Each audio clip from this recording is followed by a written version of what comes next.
What happens when all your secrets are revealed in a single shocking moment by the one person you thought would stay silent? How does it feel to receive a thick envelope in front of your parents, your boss, and your own child, only to realize your husband has turned your own words into evidence? Can a woman who thought she controlled the narrative survive when the truth becomes a matter for the courts? Before we dive deeper into this story, I have one small request. Please subscribe, drop a like, comment, and hit that hype button to boost this channel so more people can discover these incredible stories. My name is Aurelia Voss, and I thought I was smarter than everyone else. I thought I could control the narrative, manage the story, and come out looking like the victim. I was wrong about everything. The thick manila envelope arrived on a Tuesday morning, delivered by a process server who rang our doorbell at exactly 8:47 a.m. I remember the time because I was rushing to get Jasper ready for school while Jonas sat at the kitchen table, methodically eating his oatmeal and grading papers. The doorbell's chime cut through our morning routine like a knife. "I'll get it," I called out, smoothing my hair as I walked to the front door. Through the peephole, I saw a woman in a navy blazer holding an official-looking envelope. "Aurelia Voss?" she asked when I opened the door. "Yes, that's me. You've been served." She handed me the envelope and walked away without another word. My hands trembled as I stared at the return address. Henderson and Associates, Family Law, Jonas's lawyer. The same firm I'd seen mentioned in his browser history weeks ago, though he'd claimed he was just researching options during one of our many arguments about my late nights at work. "What is it, honey?" Freya's voice came from behind me. My mother had stayed over to help with Jasper while I dealt with what she called Jonas's jealousy issues. I tore open the envelope, my eyes scanning the legal document inside. The words dissolution of marriage and evidence of adultery jumped off the page like accusations. But it was the attached photographs that made my stomach drop. Screenshots of text messages, bank statements highlighting charges at restaurants I'd claimed never to visit, GPS logs from my phone showing locations I'd sworn I'd never been to. "That bastard," I whispered, then louder. "That absolute bastard." "Aurelia, language," Jonas said from the kitchen doorway, Jasper clinging to his leg. "Jasper's right here. Don't you dare lecture me about language when you've been spying on me like some kind of stalker." I waved the papers at him. "A private investigator, Jonas. Really?" His face remained calm, almost eerily so. "I documented what was already happening. Nothing more, nothing less." "Daddy, why is Mommy yelling?" Jasper's small voice cut through my rage. "Go finish your breakfast, buddy. Grandma Freya will drive you to school today." Jonas's voice was gentle with our son, but his eyes never left mine. That's when I knew I had to fight back. Jonas thought he could destroy me with his little folder of so-called evidence, but he'd made one crucial mistake. He'd underestimated me. By the end of the week, I'd filed my own lawsuit against him for libel and defamation of character. If he wanted to play dirty, I'd show him just how dirty things could get. 3 months earlier, everything had seemed manageable. I had my routines, my little escapes, my carefully constructed explanations for every late night and weekend, work emergency. Jonas had always been the trusting type. Too trusting, really. It made things almost too easy. "I'll be late tonight," I told him over breakfast, not bothering to look up from my phone. Henderson Insurance is switching systems, and they need all hands on deck. Jonas nodded absently, helping Jasper tie his shoes. "What time should I expect you?" "Probably not until after 10, maybe 11. I kissed Jasper's forehead and grabbed my purse. "Don't wait up." The truth was, I hadn't worked late in months. Henderson Insurance was a small office with exactly 4 employees, and our biggest technical challenge was figuring out how to unjam the ancient copy machine. But Jonas didn't need to know that. What he didn't know wouldn't hurt him. Instead, I was meeting Silas at his gym. Silas Healy owned Apex Fitness downtown, and he'd been teaching me about more than just proper form on the leg press machine. He was everything Jonas wasn't: spontaneous, exciting, dangerous. When Silas looked at me, I felt like the most desirable woman in the world. When Jonas looked at me, I felt like a grocery list he was trying to remember.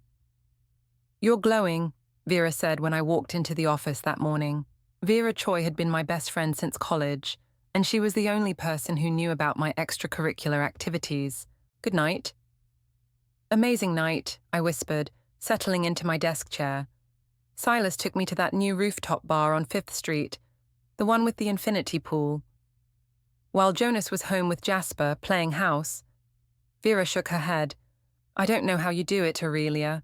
The guilt would eat me alive." "What guilt?" I pulled out my compact mirror, checking my lipstick. Jonas chose to be boring. He chose to stop trying in our marriage. I'm just choosing to be happy. It was a conversation we'd had dozens of times. Vera always played the role of concerned friend, but I could tell she was secretly impressed by my ability to maintain multiple relationships. She'd been married to the same accountant for 8 years and lived vicariously through my adventures. "Speaking of Jonas," Vera lowered her voice, "my cousin saw him at Miller's Hardware last weekend. He was buying some kind of electronic equipment. Cameras, maybe?" A chill ran down my spine, but I forced myself to laugh. "Jonas, he can barely figure out how to record shows on our DVR. Trust me, if he was trying to spy on me, I'd know about it." But the seed of doubt was planted. That evening, I paid closer attention to Jonas's behavior. He seemed normal, quiet, methodical, focused on Jasper's homework and his lesson plans. But there was something different in his eyes when he looked at me, a watchfulness that hadn't been there before. "How was your day?" he asked, as we got ready for bed. "Exhausting. The new system is more complicated than we thought." I turned away from him, removing my earrings. "How was yours?" "Productive. I had a meeting with my lawyer today." My hands froze. "Your lawyer? What for?" "Just updating my will, making sure everything's in order for Jasper's future."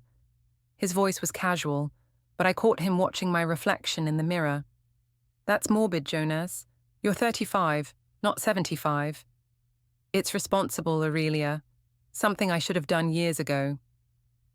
I wanted to press him for details, but that would seem suspicious. Instead, I climbed into bed and pretended to read while my mind raced. A lawyer, electronic equipment, Jonas asking more questions about my schedule. My phone buzzed with a text from Silas. "Tomorrow night, same time." I glanced at Jonas, who was grading papers with his usual concentration. "Probably another late night tomorrow," I said. "This system conversion is going to take weeks." He didn't look up from his work. I typed back to Silas, "Can't wait." But for the first time in months, I felt a flutter of genuine nervousness. Jonas was planning something. I just had to figure out what it was before he could use it against me. The next morning brought an unwelcome surprise at the office. Linda Henderson, our manager, called me into her private office before I'd even finished my first cup of coffee. "Aurelia, we need to talk."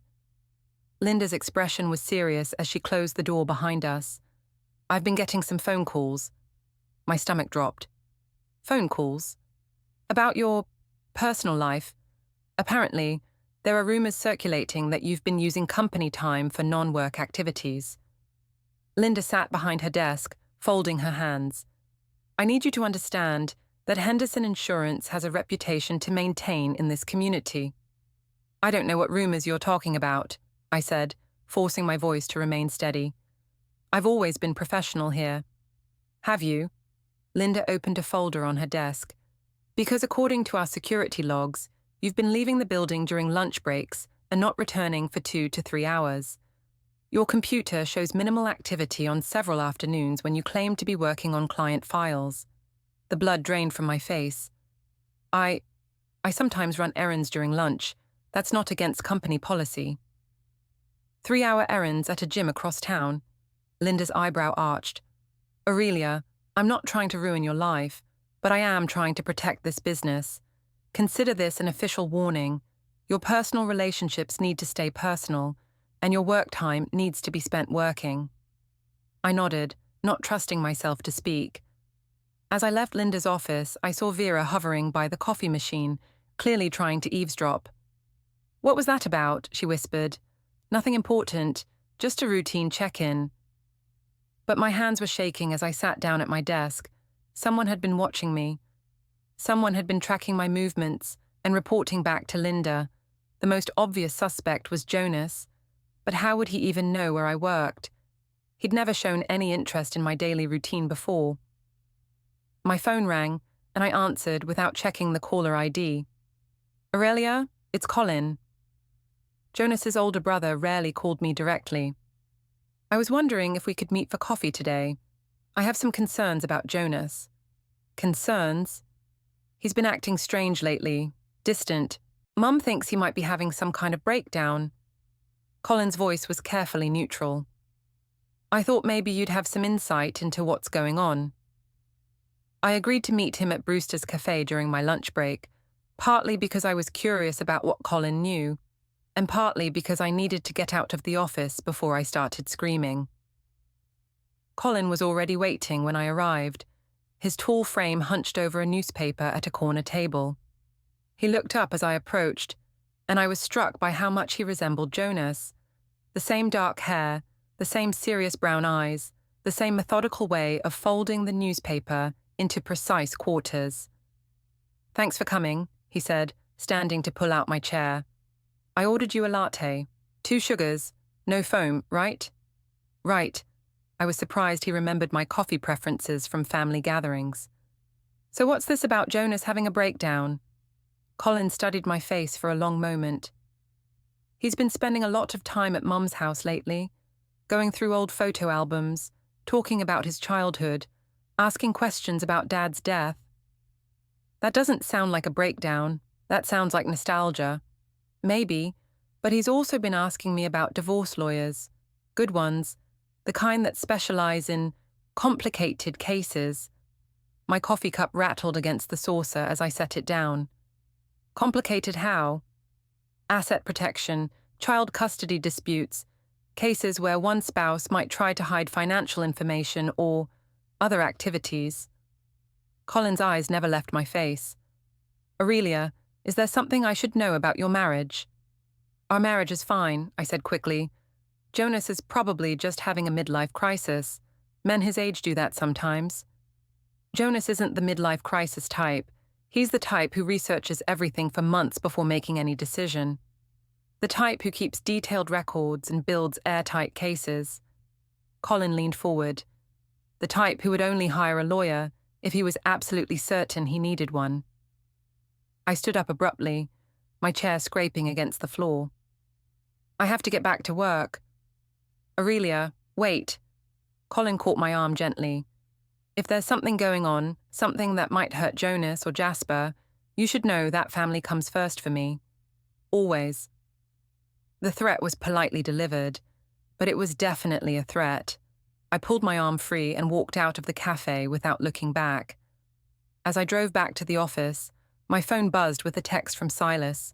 "Can we talk? Something weird happened today." I pulled into the Henderson Insurance parking lot and called him immediately. "Aurelia, thank God." Silas's voice was tight with anxiety. "Some guy came by the gym today asking questions about you. About us." "What kind of questions?" "When you usually come in, how long you stay. Whether we ever leave together." Professional-looking guy, maybe 40, wearing a suit. He flashed some kind of credentials, but I couldn't see what they said. "A private investigator."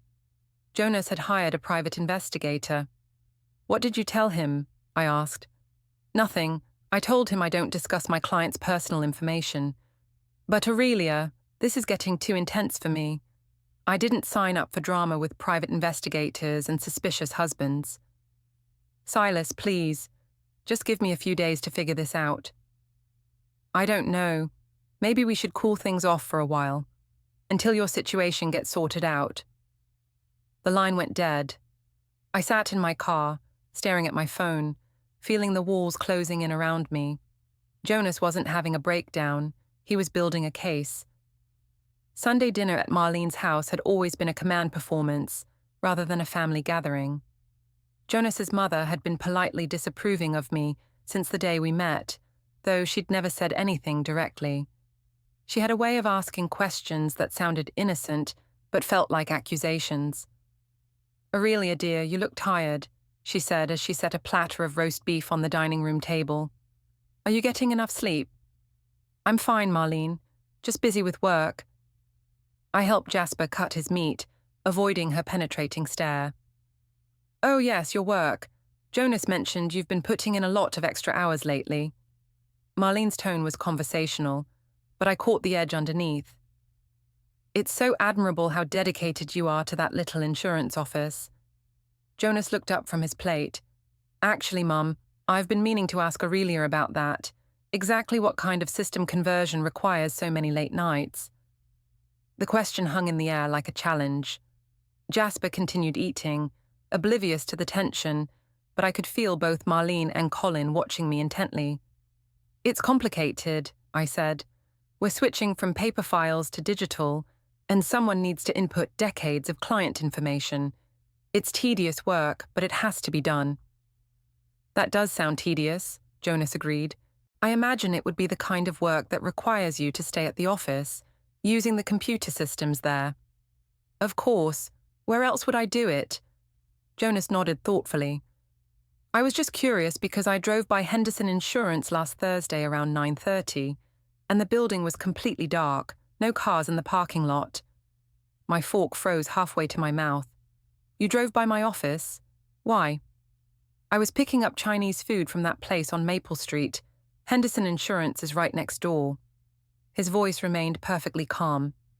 "I thought maybe I'd surprise you with dinner, but obviously you weren't there." "I must have been in the back room. The lights don't show from the street when we're working in the filing area." And your car?" I had to run an errand, for supplies." Marlene cleared her throat delicately.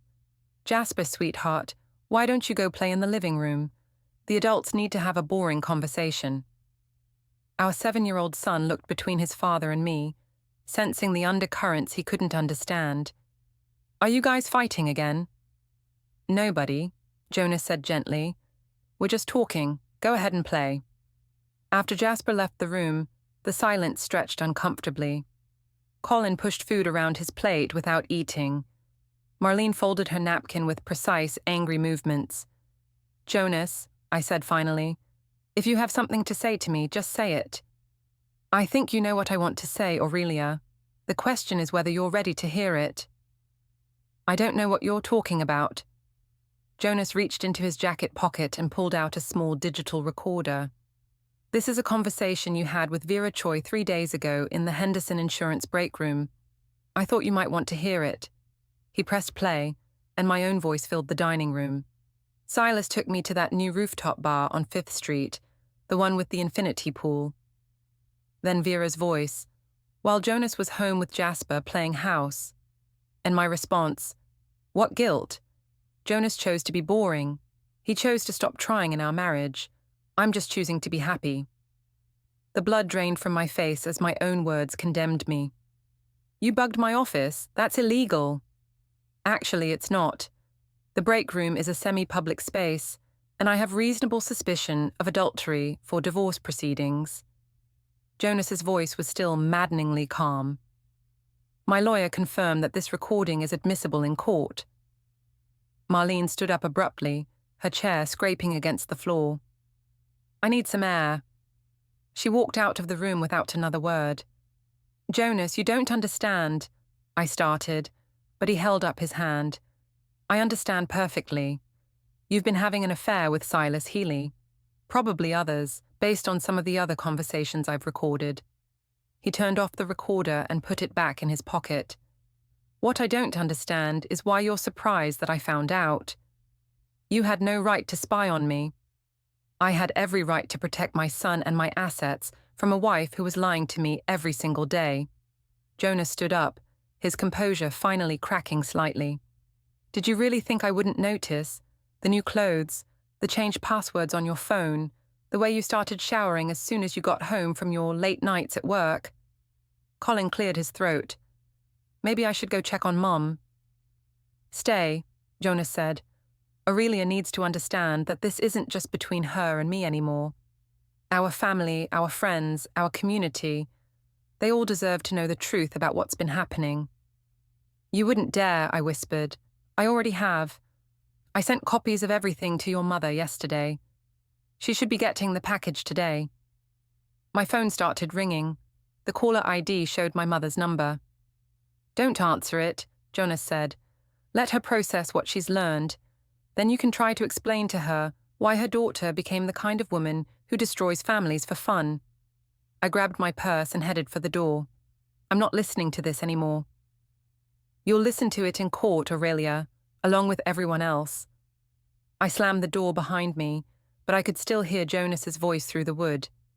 Colin, I'm going to need you to testify about our conversation at Brewster's Cafe, about how she reacted when you mentioned the lawyer.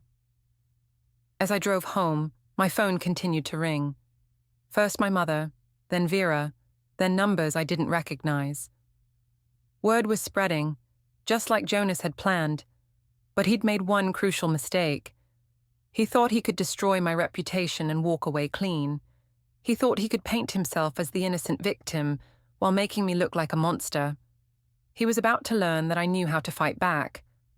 Monday morning, I called in sick to work and drove straight to downtown Phoenix to the law offices of Patricia Valdez, the most aggressive family attorney in the city. I'd found her name in an online forum for women going through high-conflict divorces, and her reviews promised she would fight dirty when necessary. Patricia's office was everything I'd hoped for. Sleek, expensive, intimidating. She was a small woman with silver hair and sharp eyes who listened to my story without interrupting. So your husband recorded private conversations without your consent and is distributing personal information about your marriage to family members and potentially others, she summarized when I finished. That's harassment and possibly defamation, depending on what he's telling people. Exactly. He's trying to destroy my reputation and turn everyone against me before the divorce even starts. Patricia leaned back in her leather chair. Tell me about these affairs, Aurelia. How many and for how long? I hesitated. Does it matter? The point is that he violated my privacy. It matters because Arizona is a no-fault divorce state, but adultery can still affect property division and custody arrangements. If he has solid evidence of multiple affairs, that's going to be a problem for you regardless of how he obtained the evidence. He recorded me without permission. That has to be illegal. Arizona is a one-party consent state for recordings. If he was present during any of the conversations he recorded, or if they took place in public or semi-public spaces, the recordings are likely admissible. Patricia opened a legal pad and started taking notes. But the distribution of private information could potentially be considered defamation if he's sharing details that aren't true or are presented in a misleading way. So we can sue him. We can try. But Aurelia, I need to be honest with you, defamation cases are expensive and difficult to win, especially when the defendant has evidence supporting their claims. What exactly has your husband told people? And do you have proof that what he said was false? I thought about the recording Jonas had played at dinner. Every word of it had been accurate. He's making me look like a terrible person. Are you a terrible person? The question caught me off guard. No, I made some mistakes, but I'm not a bad mother or a bad person. Jonas is just as responsible for our marriage falling apart as I am. Patricia made more notes. Here's what I recommend. We file a defamation suit focusing on the manner in which he's distributing information rather than the accuracy of the information itself. We argue that his actions constitute intentional infliction of emotional distress and harassment. It won't stop the divorce, but it might give us some leverage in negotiations. How much will it cost? My retainer is $15,000. The case could run significantly higher depending on how aggressively your husband's attorney fights back. I thought about our joint savings account. Jonas had always handled the finances, but I had access to our emergency fund. $15,000 would drain most of it, but this was definitely an emergency. Let's do it. That afternoon, I met Vera for lunch at a restaurant across town, far from anyone who might know us. She looked nervous as she sat down, constantly glancing around the dining room. "Aurelia, people are talking," she said without preamble.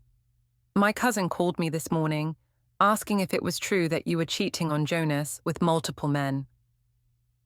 "Jonas is spreading lies to make himself look like the victim." "Are they lies, though?" Vera's voice was barely above a whisper. "Because some of the details people are sharing, they're things that only you and I talked about." I felt a chill run down my spine. "What kind of details?" "The rooftop bar, the thing about Jonas being boring, even some stuff about the other guys you dated before Silas." Vera leaned forward. "Aurelia, how much does Jonas actually know?" "It doesn't matter what he knows.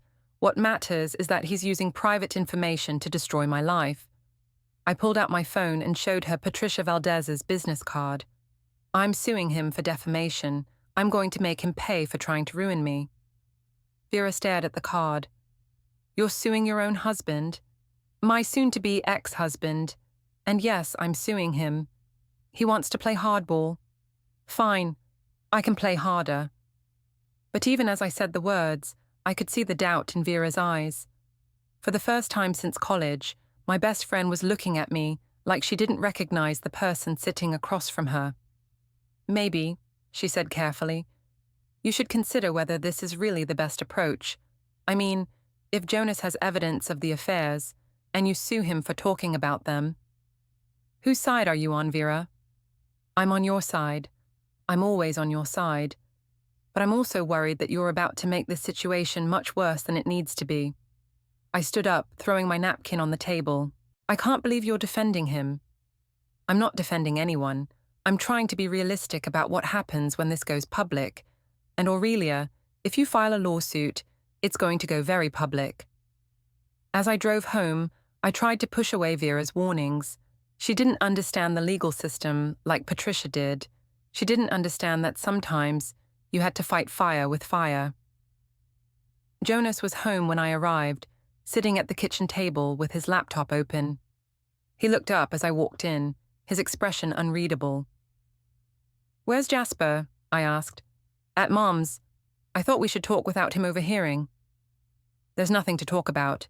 You'll be hearing from my lawyer." Jonas nodded slowly. "Patricia Valdez." "Yes, I figured you'd hire someone like her." "How do you—" I stopped. Of course he knew. He'd probably been monitoring my credit card activity too. "Aurelia, before you do something you can't take back, I want you to consider what's best for Jasper. A public legal battle isn't going to help him. You should have thought about that before you decided to destroy his mother's reputation." "I didn't destroy anything. I just stopped helping you hide what you'd already done." Jonas closed his laptop and looked directly at me. "But if you want to make this a public fight, if you want to drag our family through the courts and the newspapers, I'm prepared for that too. You think you can intimidate me? I think I can prove everything I've said about you. Can you prove that anything I've said is false?" The question hung in the air between us. I wanted to scream at him, to tell him he was destroying our family, to make him understand how much he was hurting me. But the truth was, I couldn't prove his statements were false because they weren't false. They were just truths I'd never wanted anyone else to know. The defamation lawsuit was filed on a Thursday morning. Patricia had crafted it carefully, focusing on Jonas's malicious distribution of private marital information and intentional infliction of emotional distress, rather than disputing the accuracy of his claims. The local newspaper picked up the story that same afternoon. "Local teacher sued by wife over divorce allegations," read the headline in the Phoenix Daily Tribune. The article was brief but damaging, mentioning that I had accused Jonas of harassment and defamation in connection with our ongoing divorce proceedings. I hadn't expected media attention. Patricia had assured me that most family court cases stayed out of the news, but apparently, a wife suing her husband for defamation was unusual enough to warrant coverage. My phone started ringing immediately. First my mother, then colleagues from work, then numbers I didn't recognize. Probably reporters looking for a statement. I turned off my phone and tried to focus on the fact that I was finally fighting back. The satisfaction lasted exactly 24 hours. Friday morning, Jonas's attorney filed a response that Patricia described as comprehensive and devastating. Along with a formal denial of all my claims, they had submitted a motion to dismiss based on truth as an absolute defense to defamation.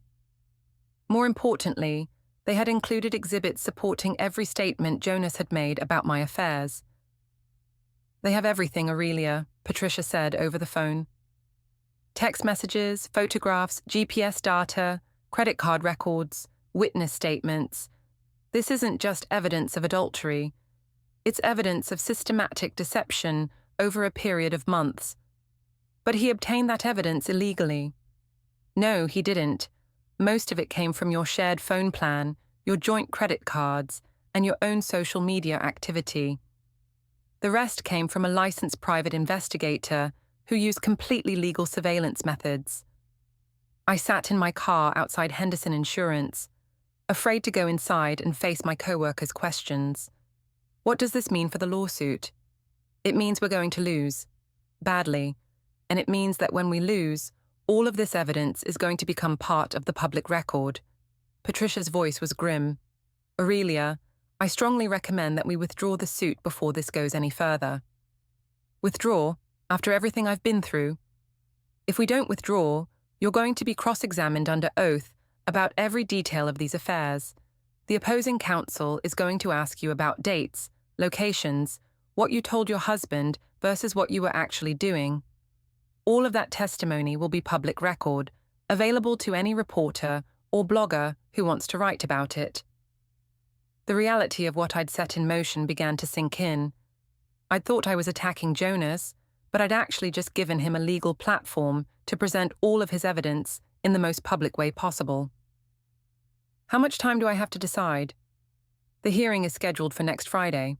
If we're going to withdraw, we need to do it by Monday to avoid sanctions."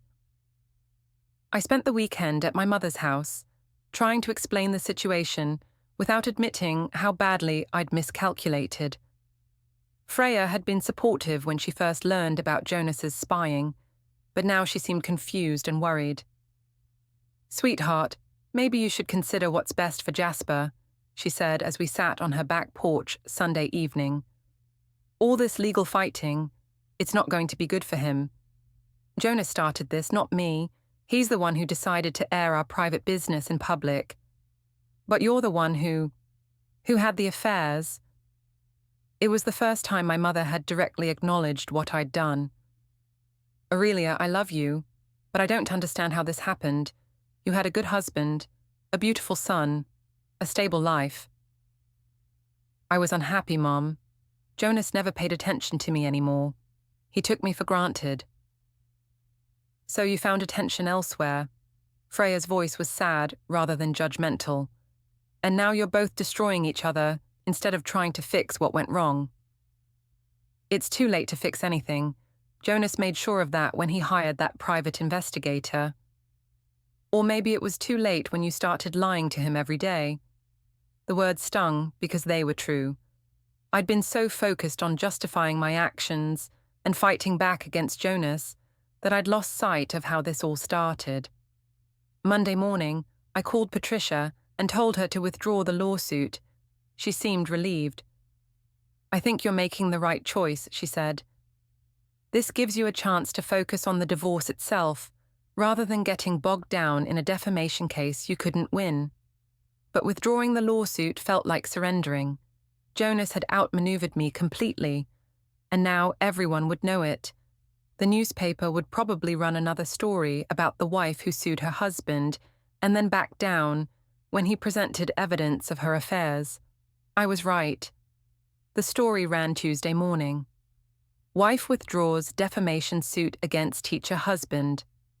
This article was longer and more detailed, mentioning that the lawsuit had been withdrawn after Jonas's attorney submitted extensive evidence supporting the defendant's claims. When I finally went back to work Tuesday afternoon, the office was painfully quiet. Linda Henderson called me into her office again, but this time her expression was more sad than angry. "Aurelia, I think you should know that we've had several clients ask about changing their account representatives," she said. "The publicity from the lawsuit, it's affecting the business." I withdrew the lawsuit. "I know, but the damage is done. People are talking, and they're questioning our company's judgment in employing someone someone whose personal life has become so public." I could see where this was heading. "Are you firing me?" "I'm suggesting that you might want to consider a leave of absence until things settle down. Without pay, unfortunately, but it would preserve your position here long term. A leave of absence without pay, while I was facing a divorce and legal bills I couldn't afford." "How long of a leave?" "I don't know, Aurelia. How long do you think it will take for people to forget about this?" As I cleaned out my desk that afternoon, I realized that Jonas had won more completely than I'd ever imagined possible. He hadn't just exposed my affairs, he'd maneuvered me into exposing myself, publicly and humiliatingly. But the worst part was still to come. That evening, I came home to find Jasper sitting at the kitchen table with Jonas, both of them looking serious. "Mommy, Daddy says you might not live here anymore," Jasper said, his 7-year-old voice small and confused. I looked at Jonas, who met my gaze steadily. I thought it was time to start preparing him for what's going to happen. "And what's going to happen, Jonas?" "You're going to move out, we're going to get divorced, and I'm going to ask for primary custody of Jasper." His voice was calm, matter of fact. "Given everything that's happened, I think that's what's best for him. You can't take my son away from me." "I'm not taking him away. I'm just making sure he has stability while you figure out what kind of person you want to be." As I looked at my husband and my son sitting together at our kitchen table, I realized that I'd lost everything I'd thought I was fighting to protect. My job, my reputation, my marriage, and now potentially my child. Jonas had systematically destroyed my life using nothing but the truth. The divorce hearing was scheduled for a cold Tuesday morning in February. I sat in the courthouse waiting area with Patricia, watching Jonas and his attorney, Michael Henderson, review their files with calm confidence. Everything about their preparation seemed methodical and thorough, while I felt like I was drowning in paperwork I barely understood. "Remember," Patricia whispered, "we're not contesting the adultery allegations. We're focusing on your relationship with Jasper and your right to equitable distribution of marital assets." I nodded, though my stomach was churning. The past 3 months had been a nightmare of legal depositions, financial disclosures, and custody evaluations. The court-appointed psychologist who interviewed Jasper had been professionally neutral, but I could tell she was concerned about the impact of the publicity on him. "Voss versus Voss," called the bailiff. Judge Margaret Chen was a stern-looking woman in her 50s who had a reputation for no-nonsense rulings in family court. She reviewed the case file briefly before looking up at both legal teams. "This is a dissolution of marriage with contested custody and property division," she began. "I've reviewed the extensive documentation submitted by both parties. Mr. Henderson, please present your client's case." Jonas's attorney stood up, and I was struck by how prepared he looked. "Your Honor, this case involves a pattern of systematic deception and adultery that fundamentally undermines the marriage contract and creates an unstable environment for the minor child."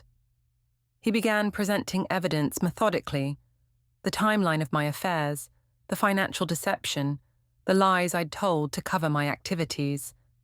Each piece of evidence was documented, cross-referenced, and presented with clinical precision. The defendant's own recorded statements demonstrate a complete lack of remorse for her actions and a concerning pattern of manipulation and blame shifting, Henderson continued.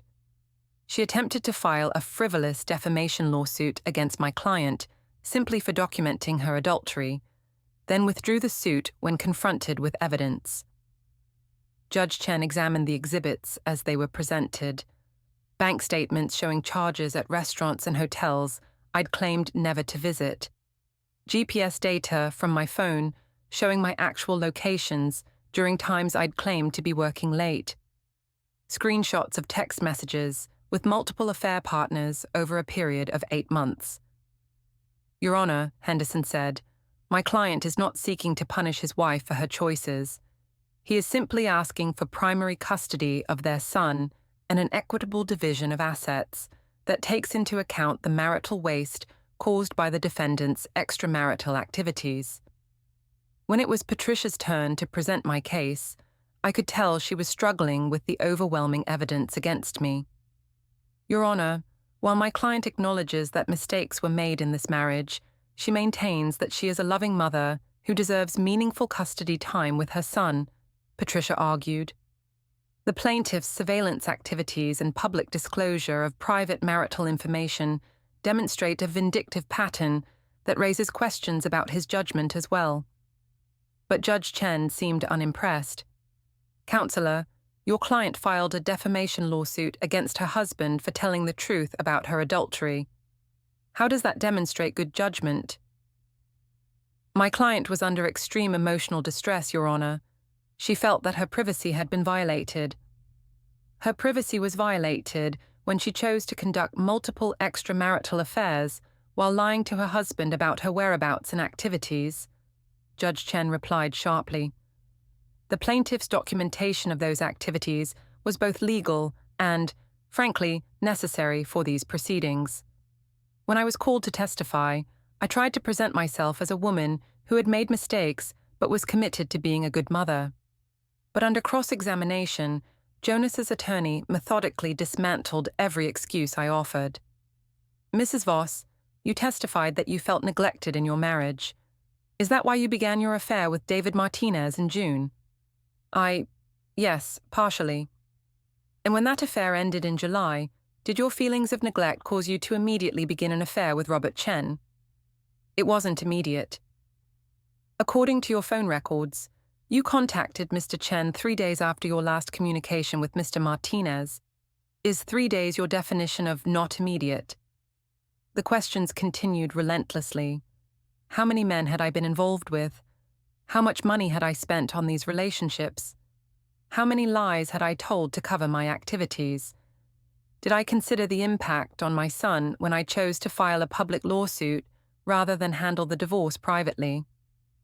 By the time I stepped down from the witness stand, I felt completely exposed and humiliated. Every poor choice I'd made over the past year had been laid bare in excruciating detail. Jonas's testimony was brief and devastating in its simplicity. He spoke about discovering the affairs, his attempts to save the marriage through counseling, which I had refused, and his growing concern about the impact of my behavior on Jasper. Your Honor, I don't hate my wife, he said calmly, but I can't trust her, and I don't think Jasper should be exposed to the chaos that seems to follow her choices. I'm asking for primary custody because I want to provide him with stability. Judge Chen took a brief recess to review the evidence, then returned with her ruling. This case presents a clear pattern of marital misconduct that has been thoroughly documented, she began. While Arizona is a no-fault divorce state, the court must consider the best interests of the minor child and the equitable division of marital assets. She awarded Jonas primary custody of Jasper, with me receiving supervised visitation every other weekend. The marital assets were divided 60-40 in Jonas's favor, due to what the judge called marital waste, the money I'd spent on my affairs. Furthermore, Judge Chen continued, the court finds that the plaintiff's documentation of the defendant's activities was reasonable and necessary. The defendant's attempt to file a defamation lawsuit for truthful statements demonstrates poor judgment and a concerning pattern of blame shifting. As we left the courthouse, Patricia tried to be encouraging. "We can appeal the custody decision," she said. "Supervised visitation is usually temporary." But I barely heard her. I was watching Jonas walk away with his attorney, both of them looking satisfied with the outcome. He had destroyed me completely, and he had done it using nothing but the truth. That evening, I sat in my empty apartment. I'd had to move out of the family home as part of the settlement, and tried to understand how everything had gone so wrong. I'd started the year thinking I was cleverly managing multiple relationships while maintaining my marriage and family.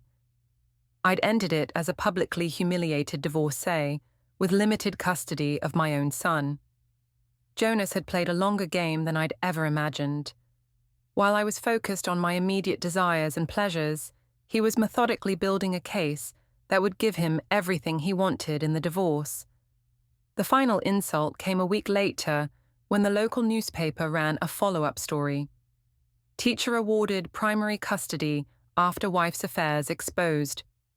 The article painted Jonas as a dedicated father and educator who had been betrayed by an unfaithful wife, then vindicated by the court system. I was mentioned only as the defendant who had conducted multiple extramarital affairs and filed a frivolous defamation lawsuit.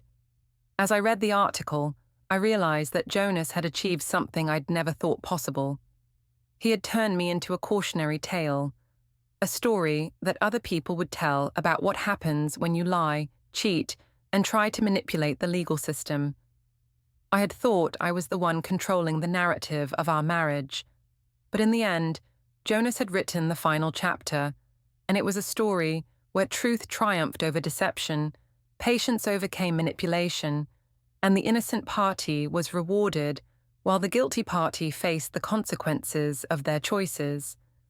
The irony was bitter, but undeniable. I had sued Jonas for libel, claiming he was destroying my reputation with lies. Instead, I had given him a public platform to destroy my reputation with the truth. And the truth, as it turned out, was more devastating than any lie could have been.